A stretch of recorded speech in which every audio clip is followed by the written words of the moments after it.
Hello बच्चों, कैसे हैं आप सब। आज की क्लास में हम स्टार्ट करने वाले हैं ट्रायंगल्स का चैप्टर जो हम एनसीईआरटी से करेंगे।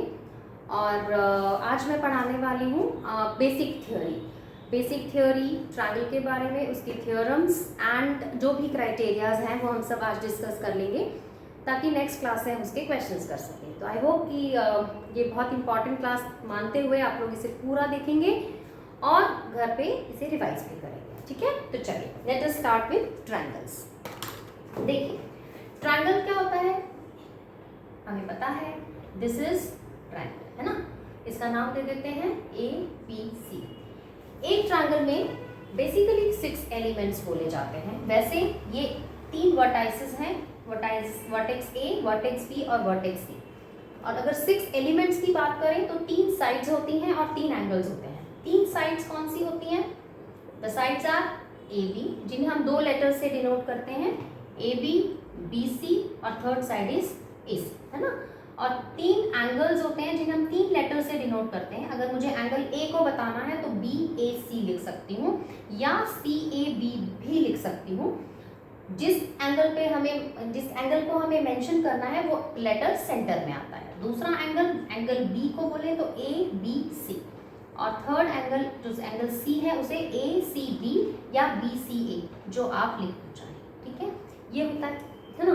ये 6 एलिमेंट्स हमारे ट्रायंगल्स के होते हैं जिन्हें हम यूज करते हैं हमारी आगे के क्वेश्चंस में, जब हमें इन्हें कॉन्ग्रुएंट प्रूफ करना होगा या हम कोई और थ्योरम यूज करते हैं तो बेसिकली ये 6 एलिमेंट्स ट्रायंगल के यूज होते हैं। तो ये बात हुई व्हाट इज ट्रायंगल। अब हम इस चैप्टर में स्पेशली कॉन्ग्रुएंसी ऑफ ट्रायंगल्स पढ़ने वाले हैं, है ना।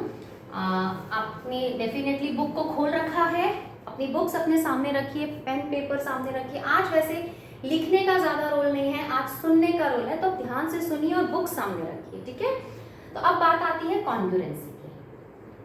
कॉन्ग्रुएंसी जो होती है इसका मतलब होता है equality, right, equal in all respect, यानी कि कॉरेस्पॉन्डेंस एंगल या correspondent lines should be equal. लेकिन ये 6 एलिमेंट्स होते हैं, 6 के 6 एलिमेंट्स यानी कि 6 एलिमेंट्स ऑफ फर्स्ट ट्रायंगल और 6 एलिमेंट ऑफ सेकंड ट्रायंगल, दोनों को कंप्लीटली 6 के 6 प्रूफ करना इज नॉट कंपल्सरी। हम अगर कोई भी 3 क्राइटेरियाज को प्रूफ कर देते हैं तो इसका मतलब बाकी के जो 3 क्राइटेरियाज हैं वो ऑटोमेटिकली प्रूफ हो जाते हैं कि दे आर इक्वल। अब ये क्राइटेरियाज क्या है उसको हम पढ़ने वाले हैं। ठीक है, वैसे कॉन्ग्रुएंसी का जो सिंबल होता है दैट इज इक्वल के ऊपर ये हमने ऐसे बनाया, इस तरह का S समझ लीजिए, है ना। तो this is the symbol of congruency.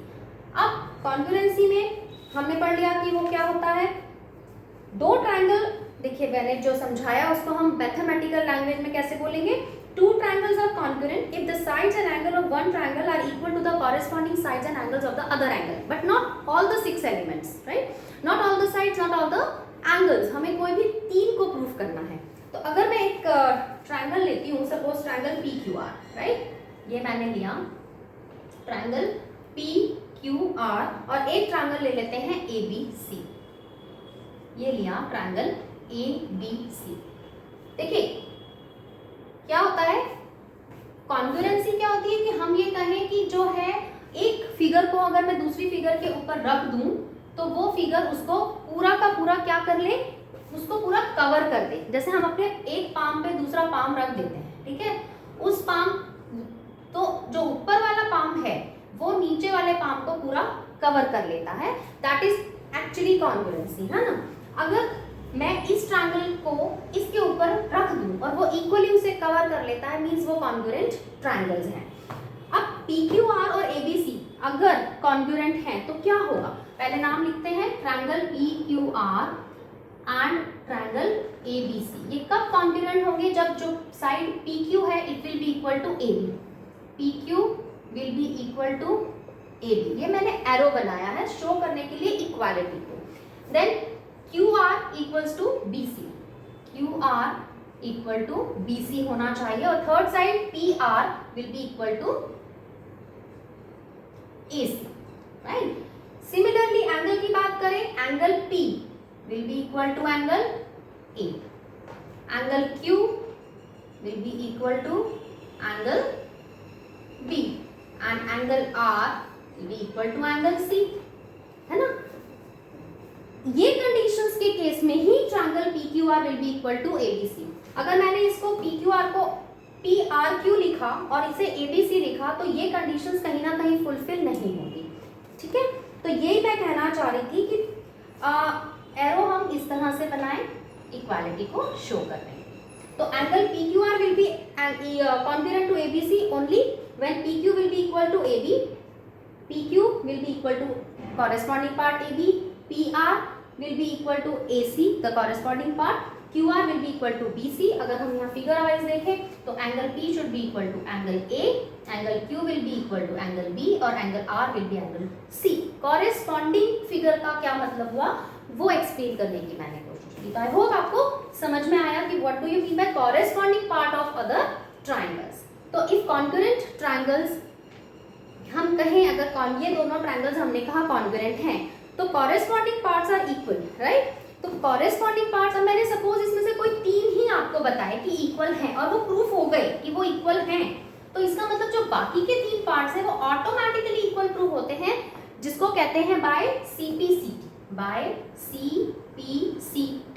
क्या मतलब होता है CPCT का? ये बहुत काम आता है हमारे, क्योंकि हमें 3 को प्रूफ करना है। और अगर हमारा क्वेश्चन चौथी रिक्वायरमेंट है जो CPCT से हम आराम से कह सकते हैं कि ये भी इक्वल होगा। तो ज्यादातर जो प्रूफ्स वाले क्वेश्चंस हैं वो CPCT से प्रूव होते हैं।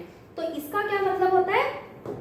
Corresponding parts of congruent triangle. Corresponding, ये जो CPCT का फुल फॉर्म है दैट इज कॉरेस्पॉन्डिंग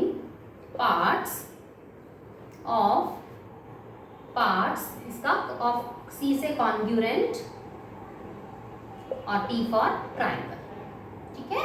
तो मीनिंग समझे, corresponding parts of congruent triangle. पहले हम 2 ट्रायंगल को कॉन्ग्रुएंट प्रूफ कर देते हैं, तो उस कॉन्ग्रुएंट ट्रायंगल्स में जो बाकी के 3 पार्ट्स बचे जो हमने प्रूफ नहीं किए हैं वो ऑटोमेटिकली इक्वल प्रूफ हो जाते हैं। That's why they are called corresponding parts of congruent triangle की मदद से बाकी के पार्ट्स भी इक्वल हैं, ठीक है। तो ये हमें यूज करना है कॉन्सेप्ट, इसलिए मैंने इसे अच्छे से आप लोगों को डिटेल में समझाया। अब हम बात करते हैं क्राइटेरियाज ऑफ कॉन्ग्रुएंट ट्रायंगल्स। अब बात आती है कि हमें कॉन्ग्रुएंट प्रूफ करना है। अभी हमने समझा कॉन्ग्रुएंसी क्या होती है, कितने एलिमेंट्स कॉन्ग्रुएंट प्रूफ करना होता है और CPCT क्या होता है, बेसिकली ट्रायंगल होता क्या है। अब हम बात करेंगे कि उनको कॉन्ग्रुएंट प्रूफ कैसे करें। सबसे पहली बात, कॉन्ग्रुएंट प्रूफ करने के लिए हमारे पास 2 ट्रायंगल्स होने चाहिए, है ना। 2 ट्रायंगल्स होंगे तभी एक पार्ट दूसरे पार्ट से इक्वल प्रूफ किया जा सकता है। तो कॉन्ग्रुएंसी प्रूफ करने के लिए जो पहला क्राइटेरिया बताया है बुक में that is SAS criteria. SAS, S for side, A for angle and this S for side. जैसा कि हमें दिख रहा है कि 2 साइड्स और उसके बीच में एक एंगल है, that's why it is called side angle side. इसका ये मतलब हुआ कि कोई भी 2 साइड्स बट इंक्लूडेड एंगल, ये एंगल होना चाहिए इंक्लूडेड। अब इंक्लूडेड का क्या मतलब है, तो फिगर से समझे तो एक हमारे पास ये ट्रायंगल है और एक हमारे पास ये ट्रायंगल, ठीक है। ट्रायंगल ABC और ट्रायंगल DEF, राइट। अब अगर हमें SAS क्राइटेरिया है तो कैसे होगा, when AB will be equal to DE, okay, AB will be equal to DE और BC will be equal to EF, BC will be equal to EF। जब हम क्वेश्चंस करेंगे तब हम प्रॉपर स्टेप्स के साथ करेंगे। अभी से बेसिक थ्योरी समझ रहे हैं, जब स्टेप्स आएंगे तो हमें उसकी रीजनिंग भी साथ में लिखनी होगी। डिपेंड करेगा कौन सी कंडीशंस हमें दी गई हैं जिसके द्वारा हम उनकी कॉन्ग्रुएंसी को प्रूव कर रहे हैं। तो फिलहाल मैं इंक्लूडेड एंगल का मतलब समझा रही हूँ कि अगर AB और DE इक्वल है, BC और EF इक्वल है, तो इट इज कंपल्सरी कि कौन सा एंगल इक्वल होना चाहिए, इन 2 लाइंस के बीच वाला एंगल, यानी इंक्लूडेड एंगल। तो AB और BC का इंक्लूडेड एंगल B है और DE और EF का इंक्लूडेड एंगल E है। ये बात समझ में आई, क्योंकि ये बच्चे क्या कंसीडर कर लेते हैं, कोई भी 2 साइड और एक एंगल, तो 2 साइड इक्वल देख ली और कोई भी एक एंगल इक्वल देख लिया और उसको SAS लिख दिया, दैट इज रॉन्ग, है ना। Angle should be included angle. अगर मैंने AB और BC लिया है तो मेरा एंगल B और इधर से एंगल E ही इक्वल होगा, तभी वो SAS क्राइटेरिया कहलाएगा। तो ये हुआ SAS क्राइटेरिया। अगर बाय चांस AB और इक्वल टू DE होता, BC will be equal to EF होता, लेकिन एंगल D और एंगल A इक्वल होते, तो ये कॉन्ग्रुएंसी SAS कॉन्ग्रुएंसी नहीं कहलाती। तो that is what SAS says, that there should be two sides equal and their included angle should be equal only, तो वो कहलाएगी SAS क्राइटेरिया।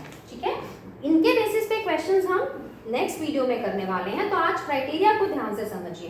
तो इसका मतलब ये हुआ कि SAS तो होता है, लेकिन ASS और SSA रूल नहीं होता। ASS और SSA ये रूल नहीं होता है ना। तो ये बात को ध्यान रखना है कि कोई भी दो साइड और एक एंगल से काम नहीं चलता।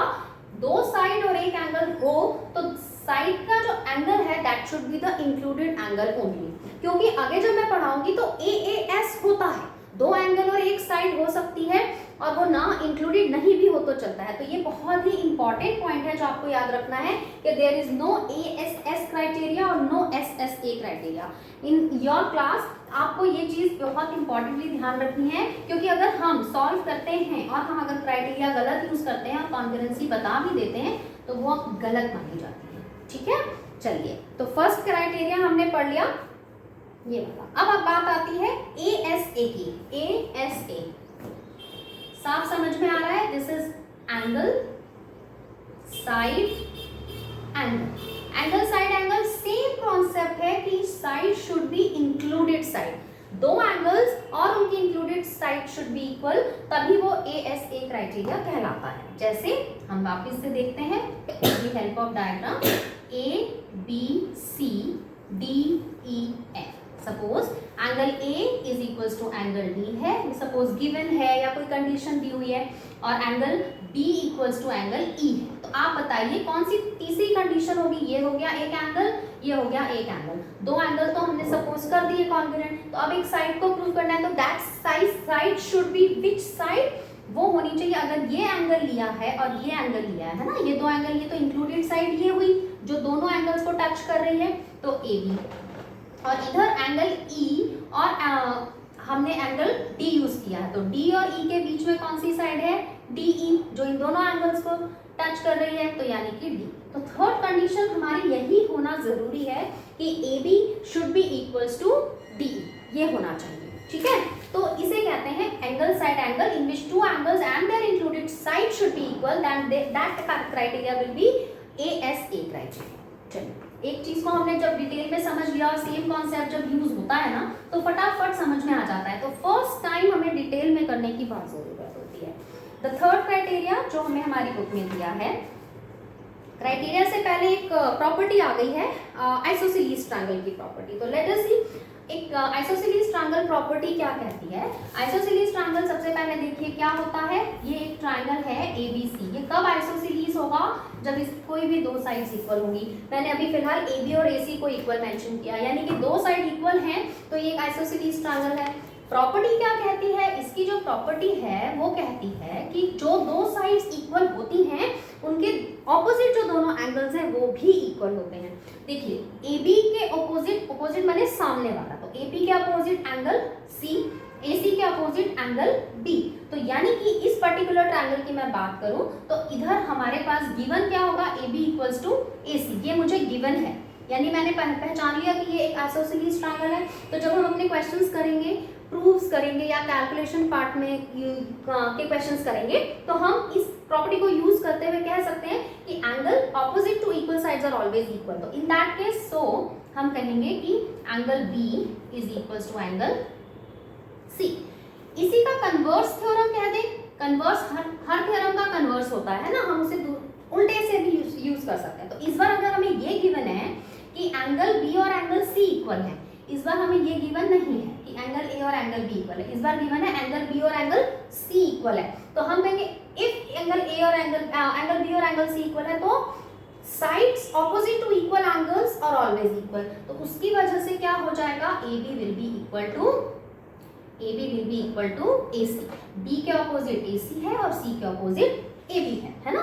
तो ये हमारी आइसोसेलेस ट्रायंगल की प्रॉपर्टी हुई। सपोज आइसोसेलेस में ही अगर मैं आपको एक वर्क देती हूँ, आप बैठे बैठे कीजिए कि अगर ये ट्रायंगल ABC है और इस बार ये दो लाइंस इक्वल है ना, AB और BC इक्वल है, तो AB के ऑपोजिट एंगल C है और BC के ऑपोजिट एंगल, तो क्या होगा, angle A will be equal to angle C। और अगर सपोज हमें AC और BC इक्वल दे रखा है, तो BC के ऑपोजिट एंगल A है और AC के ऑपोजिट एंगल B है, इन दैट केस एंगल A और B इक्वल होगा। सपोज एंगल A और B इक्वल गिवन है, तो हम कह देंगे AC और BC साइड इक्वल है, और साइड में हमें सब में प्रॉपर्टीज को लिखना है ठीक से, तो आप कहेंगे इसकी प्रॉपर्टी जो होती है वो बुक में लिखी हुई है, आप उस लैंग्वेज को अडैप्ट कीजिए, उस लैंग्वेज की तरह ही लिखने की कोशिश कीजिए, बहुत डिटेल में नहीं लिखना होता है, सिर्फ वो एक पर्टिकुलर लैंग्वेज यूज कर लीजिए। Angle opposite to equal sides of triangle, तो side opposite to equal angle is always equal, या angle opposite to equal sides are always equal through isosceles triangle property. Time बहुत कम है तो side में लिख दो आइसोसेलेस ट्रायंगल प्रॉपर्टी, थोड़ा सा टाइम है हमारे पास तो पूरी कोशिश करो कि हम उस पूरी लाइन को लिख पाए। द नेक्स्ट थिंग इज, बीच में हमने ये एक प्रॉपर्टी पढ़ी, उसके बाद फिर से हमारे पास एक क्राइटेरिया आया है SSS criteria. Third criteria is SSS, हमने SAS पढ़ लिया, ASA पढ़ लिया, और अब SSS क्राइटेरिया। S माने साइड, तो side side side, very simple. दो ट्रायंगल्स जिनको कॉन्ग्रुएंट प्रूव करना है, उसमें एक ट्रायंगल की तीनों side should be equal to दूसरे ट्रायंगल की तीनों साइड्स, लेकिन कौन सी, कॉरेस्पॉन्डिंग साइड्स, है ना। कॉरेस्पॉन्डिंग साइड्स का मतलब अब आपको समझ में आ गया होगा। जैसे ये दो ट्रायंगल्स हम ले लेते हैं, फटाफट समझते हैं, ABCDEF। देखो कॉन्सेप्ट सुनने में बहुत इजी और है भी इजी, नो डाउट, लेकिन स्टिल उसके कुछ की पॉइंट्स होते हैं जो हमें पता होने चाहिए। AB should be equal to, अब तीनों साइड इक्वल टू तीनों साइड बोला तो AB इक्वल्स टू EF नहीं लिखना है, अगर AB इक्वल्स टू DE है तो AB इक्वल्स टू DE ही लिखना है ना। और अगर BC is equals to EF है तो वही लिख सकते हो आप, BC और फिर AD को इक्वल नहीं लिख सकते, तो BC इक्वल्स टू EF और AC equals to DEF, AC equals to DF, ये हो गया। तो ये तीनों जो है साइड साइड साइड हमने प्रूव कर दी, तो हम ऐसे लिखते हैं, so through the criteria SSS this triangle is congruent to this triangle. ठीक है, जब सम्स करेंगे तो स्टेप्स प्रॉपर्ली करेंगे, अभी सिर्फ हम कॉन्सेप्ट कर रहे हैं। मैं बार बार इसलिए रिपीट कर रही हूँ क्योंकि ये सिर्फ कॉन्सेप्चुअल थ्योरेटिकल क्लास है, जिसमें हमने उसको अप्लाई करना अभी नहीं सीखा है। तो आपके पहले तो कहते हैं ना, जब मल्टीप्लिकेशन सीखना है तो पहले टेबल्स सीखनी पड़ती हैं, टेबल्स याद होनी चाहिए, तब आप उन्हें अप्लाई करना सीख सकते हैं। वही चीज़ है, हर चैप्टर में यही कॉन्सेप्ट है कि सबसे पहले कंसेप्चुअली आपको वो चैप्टर समझ में आना चाहिए, जो रिक्वायरमेंट लर्न करने की है, मेमोराइज करने की है, वो लर्न करना ज़रूरी होता है, उसे याद कीजिए। ये ज़रूरी नहीं हम बार बार पीछे पेज को टर्न करके फॉर्मूलाज देखें या थ्योरी देखें या उसके क्राइटेरियाज को समझें, ज़रूरी नहीं, और सही भी नहीं है। पहले आप उसे प्रिपेयर करें, फिर हम अप्लाई करेंगे। तो ये हमारा एक क्राइटेरिया था। The next criteria is RHS criteria. ये लास्ट क्राइटेरिया है RHS criteria, right. RHS criteria जो होता है, R का मतलब होता है right angle. Right angle as we know 90 degree, है ना। H फॉर हाइपोटेनियस, ये हाइपोटेनियस हो गया, और S फॉर साइड। तो यानी कि इसके नाम से समझ में आता है कि ये एक राइट एंगल ट्रायंगल के केस की बात हो रही है। तो RHS हम सिर्फ तब प्रूव कर सकते हैं जब दो राइट एंगल हमारे पास गिवन होते हैं, और उन दो राइट एंगल्स को हम RHS क्राइटेरिया से कॉन्ग्रुएंट प्रूव कर सकते हैं। बाकी किसी भी ट्रायंगल के केस में ऐसा हम नहीं कर सकते, क्योंकि एक रिक्वायरमेंट ही उसके अंदर 90 डिग्री है ना, इसलिए। और राइट एंगल ट्रायंगल में ही 90 डिग्री होता है। तो ABC और DEF ये दो ट्रायंगल ले लिए, ये राइट एंगल एट B है और this is right angle at E। तो अब हमारा RHS क्राइटेरिया कब फुलफिल होगा, जब एंगल हम प्रूव करेंगे angle B equals to angle E, given होता है ये 90 डिग्री है। अब एक हाइपोटेनियस, देखो तीन साइड्स बची हैं, एक AC, एक AB और एक BC, in that case DF, DE और EF, जिसमें in triangle ABC, AC is the hypotenuse, in triangle DEF, DF is the hypotenuse. और ये कंपलसरी है कि हाइपोटेनियस इक्वल होना चाहिए। अगर AB और DE, BC और EF को इक्वल प्रूफ कर देंगे तो फिर वो RHS क्राइटेरिया नहीं होगा। वो कौन सा क्राइटेरिया होगा, वो होगा साइड एंगल साइड वाला क्राइटेरिया होगा। तो अगर RHS से प्रूफ करना है तो AC should be equal to DF, side में लिखेंगे हाइपोटेनियस, ये राइट एंगल और अब कोई भी एक साइड आप ले सकते हैं, है ना, इसमें इंक्लूडिंग वाला कोई पॉइंट नहीं है। हाइपोटेनस लेने के बाद हमारे पास दो साइड हैं, ए बी डी के इक्वल है और बी सी ई एफ के, जो हमें गिवन होगा वो हमारे हो जाएगा। तो हम यहाँ फिलहाल लिख सकते हैं A B equals to D E या फिर B C is equals to E F, depend करेगा क्वेश्चन में, जब हम प्रैक्टिकली क्वेश्चन सॉल्व करेंगे तब हम इसे अप्लाई करेंगे। तो ये RHS क्राइटेरिया था।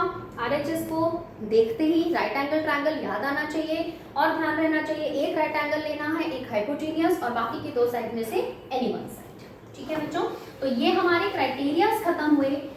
ASA, SAS, RHS, SSS, है ना, दो एंगल और एक साइड हो सकता है तो हम AAS प्रूव कर सकते हैं, any two angles and one side. लेकिन SSA या ASS नहीं हो सकता, ये याद करना पड़ेगा क्योंकि ये कंफ्यूज करता है। ठीक है, तो याद कीजिएगा।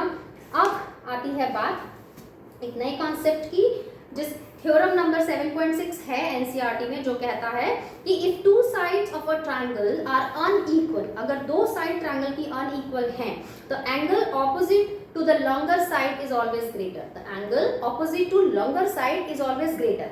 क्या मतलब हुआ, जैसे मैंने एक ट्रायंगल बनाती हूँ, उसके थ्रू आपको समझाती हूँ। ये एक ट्रायंगल हमारा है ABC, ठीक है, 3 सेंटीमीटर, 4 सेंटीमीटर, 5 सेंटीमीटर। उसने क्या बोला, if the two sides are unequal. चलो हम इन दो साइड की बात करते हैं, AB और BC, ये दोनों अनइक्वल हैं, एक 4 है और एक 5 है। अब तीन एंगल्स हैं, एंगल A, एंगल B और एंगल C। हम अगर AB और BC की बात करें और कंपेयर करें तो कौन सी साइड बड़ी है, AB, तो उसके अपोजिट कौन सा एंगल है, एंगल C। अब एंगल C और BC के अपोजिट एंगल A, यानी एंगल A और एंगल C में कौन सा एंगल बड़ा होगा, जिसके अपोजिट की साइड बड़ी होगी। एंगल C के अपोजिट 5 है जो कि बड़ी है, तो एंगल C इज ग्रेटर। ठीक है, अब मैं साइड की बात करती हूँ, एंगल साइड BC की बात करते हैं और AC की बात करते हैं। BC जो है वो हमारा 4 सेंटीमीटर है और AC जो है वो हमारा 3 सेंटीमीटर। BC के ऑपोजिट कौन सा एंगल है, एंगल A, और AC के ऑपोजिट कौन सा एंगल है, एंगल B। आप बताइए कौन सा एंगल बड़ा होगा, जिसकी ऑपोजिट साइड बड़ी है। तो आप देखो एंगल A के ऑपोजिट है BC जो कि 4 है ना, और एंगल B के ऑपोजिट है AC जो कि 3 है। तो हमारी BC साइड बड़ी है, तो यानी हमारा एंगल A इज ग्रेटर। बस ये वाली concept, this is called inequality in triangles, right. यानी कि अगर सपोज मुझे पता लगाना है दो एंगल में से छोटा एंगल कौन सा है, तो हम उसकी जो साइड छोटी होगी उसके ऑपोजिट एंगल, तो पता क्या होना चाहिए, ऑपोजिट एंगल कौन सा है, हमें ये पहचानना आना चाहिए कि ऑपोजिट एंगल कौन सा है। तो बड़ा इजी है, अभी हमने ऑपोजिट एंगल आइसोसेलेस ट्रायंगल में पढ़ा ना कि AB है, AD, तो उसके ऑपोजिट एंगल C है, उसके सामने BC के सामने एंगल A है वो अपोजिट है, AC के सामने एंगल B है तो वो अपोजिट है, और जो साइड छोटी है उसके अपोजिट वाला एंगल भी छोटा होगा कंपेयरिंग टू साइड्स। हम इनमें दो साइड्स को कंपेयर करते जाते हैं और इस तरह पता लगा लेते हैं विच एंगल इज ग्रेटर। और इसी का कन्वर्स क्या है, हमें अगर पता है कि एंगल A और एंगल B में एंगल A छोटा है और एंगल A बड़ा है और एंगल B छोटा है, तो हमें पता चल जाएगा कि जो लाइन BC है that will be greater then line AC, क्योंकि वो बड़ा है, बड़े एंगल के अपोजिट वाला साइड भी बड़ा होता है। बस ये वाली प्रॉपर्टी ऑफ इनइक्वालिटी थी, जिसमें हमने क्या पढ़ा, दोहराते जाते हैं तो चीजें याद हो जाती हैं, इसलिए मैं बार बार थोड़ा सा रिपीट करती रहती हूँ ताकि आप लोगों के दिमाग में क्लास ड्यूरिंग द क्लास वो चीज बैठ जाए, है ना। तो angles opposite to longer side is greater, right, और angle opposite to shorter side is smaller. बस ये वाली प्रॉपर्टी इनइक्वालिटी की हुई। अब एक और प्रॉपर्टी ट्रायंगल से रिलेटेड, जो लास्ट प्रॉपर्टी है इस ट्रायंगल के चैप्टर की, एक अगर ट्रायंगल की बात करें तो सपोज ये ABC, ये साइड है 4 ले लेते हैं, या इसको हम 3 ले लेते हैं, ये 4 है और सपोज ये 5 सेंटीमीटर है। ठीक है, ये जो प्रॉपर्टी मैं पढ़ा रही हूँ वो क्या है, साइड की प्रॉपर्टी है कि any sum of any two sides of a triangle should be greater than third side, should be greater than third side, वरना वो ट्रायंगल फॉर्म नहीं होता है। यानी कि AB जो है, AB plus BC should be greater than AC, या BC प्लस AC, इन दोनों साइड की बात करें तो it should be greater than A B, या A C plus A B करें तो it should be greater than B C, है ना। प्रूफ कर दें, ए बी कितना है, A B is 4 plus B C is 3, it is greater than 5, yes 7 is greater than 5, ये हमारा फर्स्ट हो गया। B C 3 plus A C 5, it should be greater than A B अपना 4 है तो देखिए 8 आया which is greater than 4, proof हो गया। तीसरा ए सी 5 प्लस ए बी कितना है 4 should be greater than B C which is 3, तो 9 इज ग्रेटर देन 3, प्रूफ हो गया। यानी ये ट्रायंगल फ्रेम हो सकता है, यानी कि अगर हम कंस्ट्रक्शंस की बात करते हैं ना तो पहले हमें यही चेक करना होता है कि साइड प्रॉपर्टी चेक की जाए, अगर ये तीनों साइड्स ग्रेटर ना आके अगर इक्वल आ जाती तो भी वो ट्रायंगल फ्रेम नहीं होता है। तो ना वो छोटा होना, दो साइड का सम जो है ना तो छोटा होना चाहिए ना इक्वल होना चाहिए, it should be greater than the third side. इसी तरह डिफरेंस की प्रॉपर्टी भी होती है कि दो साइड का difference should be smaller than the third side, ये भी होती है, हालांकि एनसीईआरटी में शायद नहीं दिया हुआ है, बट इसी का कन्वर्स नहीं कह सकते, लेकिन इसी की second part of this property कह सकते हैं कि दो साइड का जो डिफरेंस है that should be smaller than the third side, जो कि यहाँ पे प्रूफ हो रहा था। तो प्रॉपर्टी जो थी वो ये थी theorem, the sum of any two sides of a triangle is greater than the third side. इनके प्रूफ्स जो है वो बुक में दिए हुए हैं कि हाउ दे आर प्रूव, वो आप देख सकते हैं। आज के होमवर्क में जितने भी क्राइटेरियाज पढ़ाए, जो बेसिक थ्योरी पढ़ाई और जो थ्योरम्स पढ़ाई, वो आपको रिवाइज करनी है, क्लियर लिखी हुई हैं एनसीईआरटी में, उनके बेसिस पर उनके प्रूफ्स भी किए हुए हैं, वो भी देख सकते हैं। आज ये आप प्रिपेयर करके रखिए, नेक्स्ट क्लास में हम एनसीईआरटी की एक्सरसाइजेस 1 बाय 1 स्टार्ट करते हैं, एग्जाम्पल्स को स्टार्ट करते हैं एंड विल गो अहेड, ठीक है। तो आज की क्लास यहीं तक, हैव अ नाइस डे।